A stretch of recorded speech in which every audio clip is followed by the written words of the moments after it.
deməlidir? Bu adam var. Sen de kim deməlidir? Bu deməli. Kim deməlidir? Bu deməli. Demədi Ben müəllim. ne demişsin? Ne demişsin ben? Soruşdum müəllim demədi. Ne demişsin? Az doz vaktidir.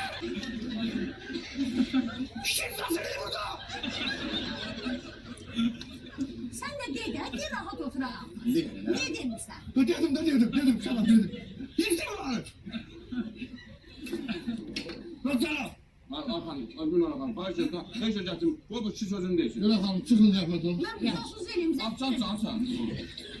Qulaq, biz yeniyə sizə qoyarıq. Yanına qulaq. Niye? Qışqırmayın üstümüzə, biraz sürükürük. Mən başqa elə, bunu sınır verdən mən satacağım. Bak, Saadet Hanım. Ben şey sındırarım ha. Hala ayakkabını ben çek sındırarım ha burada. Müəllim, qoy sındırım sizə. Ya sağ olun Latif, sağ olun. Sen bir tane koz yedizdirirsin sonra yersen ki maaşımı kaldır. Bak Saadet Hanım. Siz bu neçə ilin özünüz sizi şirkete götürəndə dediniz ki biz neçə ilin muhasibiyik. Bəs belə işləmək olar mı? Yəni belə səriştəsizlik olar mı? Mən harada səhv eləmişəm ki, müəllim? Sen bilmirsən haradasın. Sen çok yaxşı bilirsən haradasın. Sen bəs vergiyə bəs pulu görsətmirsən. Ne kadar görsətmirsən sen?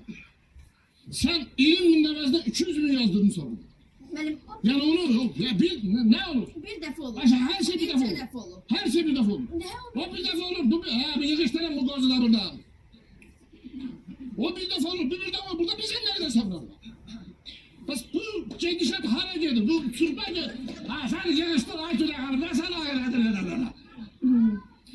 Fikret müəllim, gördüm iclasınız uzanır. Dedim ki, işçilər də 100% acıyıblar. Dedim, bunu açdırsınlar, mədələndə nəsə olsun da. Ay ya sahne aytüle kalır. Biz bu iclası saat 5'te kaçta nelemri bunları getirmişler. Bu zahmet olmuş onları şeyini bir iclas olur mu? Burada bir fırını çalıyor, göz getirir mi? Basar eləmişsin sen. Ay Fikret müəllim, hissinlər də nə olacaq? Mənim qandı, candı, elə verirdi, elə bu sizin özünüzə də lazımdır, enerji itirirsiniz. Bəli. Enerji itirirsiniz, niyə enerjiniz olsun? Hə. Götürək